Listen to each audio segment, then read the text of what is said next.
Magic Tree House 8, Midnight on the Moon. Chapter 9, Morgan. Thank you, Morgan said softly. You have freed me from the magician's spell. Jack just stared at her. You were Peanut? Annie said. Morgan nodded and smiled. Really? You were with us all the time? Said Jack. On all our missions? Morgan nodded again. Why did you have to go on this mission to find a mouse? Said Jack. If you were always with us.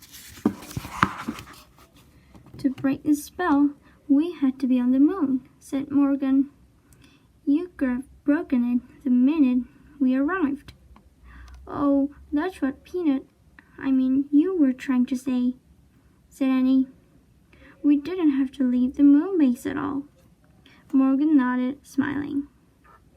But the moon man came along to help us, said Annie. He drew a constellation of a mouse. Is he a friend of yours? Morgan shrugged. Let's just say we had a little talk. He stopped by the moon base while you were out. The same way you had a talk with the ninja master, right? Said Jack. And the monkey and the sorcerer. Morgan nodded. I always squeak to the ones who helped you.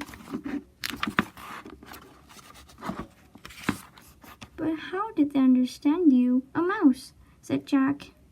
Morgan smiled again. Certain wise ones understand the language of little creatures, she said. I bet it was you who turned the pages of the books, said Annie, to show us where to go next.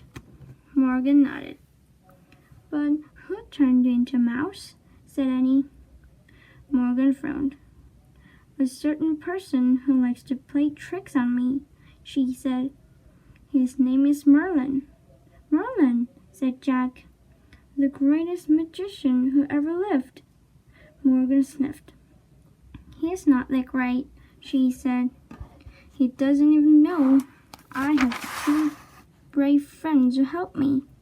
Us? Said Annie shyly. Morgan nodded. And I thank you both with all my heart. You're welcome, said Jack and Annie. Morgan handed Annie the Pennsylvania book. Are we ready to go home now? She asked. Yes, said Jack and Annie. Annie pointed to a picture of the Frogray Goods. I wish we could go there, she said. The treehouse started to spin. It spun faster and faster and faster.